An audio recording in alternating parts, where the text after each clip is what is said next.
Going to vote for Perot. For Mr. Perot? Yeah. Does he give you a reason? Yeah, he says that he'd rather have a businessman in office than a run-of-the-mill politician. Is he in business? He works for the county. By the way, when you start to argue about all this stuff, does it get pretty heated? Yeah. Who wins? It depends on the issue. Okay. It all depends. Thank you. Yes, sir. Your name, please. Hi, my name is Chai Saipech, and I'm a 12th senior here at East Lansing. And, I got to ask you why you're wearing that Michigan jacket right in the middle of Michigan State territory. Well, Michigan has a little bit better record than Michigan State. I see. But I would like to just say that I think Perot, I think he won all the 3 debates because I felt like Bush and Clinton they just tried to stay in the middle not to offend anybody. And I think Perot just went out and said what he believed and what he thinks that he could do. And would you vote for him if Mr. Perot, if you had a chance? Yeah, I would vote for Mr. Perot if I could, if I was 18. When did you first like him? When was the first time you said to yourself, "This is my man"? I think it was the first debate. I just liked the way he got off because in the beginning I didn't really like Mr. Perot because he dropped out of the running, and I said if he was going to quit on us, then he might quit on us. Do you argue with all these Clinton supporters in this class and Mrs. Marks' class? Yeah, I do.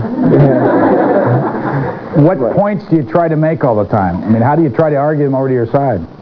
See, I just point out that he's a businessman, and I think he could, like, the major problems of this country is probably the deficit. And I think since he's a businessman, I think he could take charge and try to get the deficit down and even destroyed. I just felt that. You watched the debate last night? I watched the last 30 minutes of it because I was away. You were away? Yeah, I was out. Okay, thank you. Thank you. Who else? Who's got the mic? Yes, ma'am. My name is Katie Munn, and I'm a junior here at East Lansing, and what seems to be in the minority, I'm a George Bush supporter.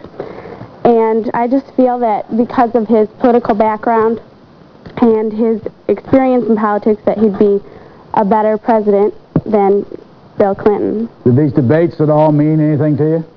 I learned a lot about Ross Perot. I was quite surprised by some of his views and impressed in some ways. I think a lot of people learned about him through So what is it about George Bush you really like? Well, I just think experience is a big factor. I don't think he's done a terrible job. I think he has admitted to making some mistakes and has brought up some good points with a line item veto and the balanced budget amendment. And I think Bill Clinton, his major theme of his campaign has been the strides that he's made in Arkansas, and I was just wondering why, if he's done such a good job already, he can't tell us how exactly he's going to do that on the national level. Has there ever been a point in these debates where you felt uncomfortable for any reason? Well, I don't like the character judgments that everyone has made, and I think that it just doesn't have to be a part of the presidency. Would you mind handing the mic to Mrs. Marks? We've let her off the hook here for the last 30 minutes. And Mrs. Marks, if you don't mind standing again, please. Okay. All right, now you've listened to your group here for another 30 minutes. Any observations? I have a great many observations. I think the young people here are looking at the issues with an open mind in many cases. I think they're coming across with a lot of very good ideas on their own. We talked a little bit about some of the questions you're asking before we met here, specifically in terms of where they thought they were getting the most input in their ideas. And we kind of agreed that parental input is probably the biggest factor in the way most people tend to vote. I'm very happy that most of them were able to admit that here. That's not something that young people easily admit.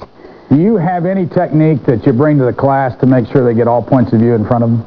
Well, I don't know if I have a specific technique. I try very hard to encourage everybody who has something to say to speak their mind. I think most of the young people will attest to the fact that I insist that we be kind to one another and listen to one another and not put anybody down for their opinions. I encourage them to stick with their ideas if they have good support for it. Their opinions are just as valid as mine or anybody else's. How do you get your information every day? Oh, wow. I watch the news, I read the newspaper, I read magazines, I discuss this a lot with a lot of different people. I do listen, I think, I hope, and then I try to make up my own mind about Is there any one source that you kind of rely on every day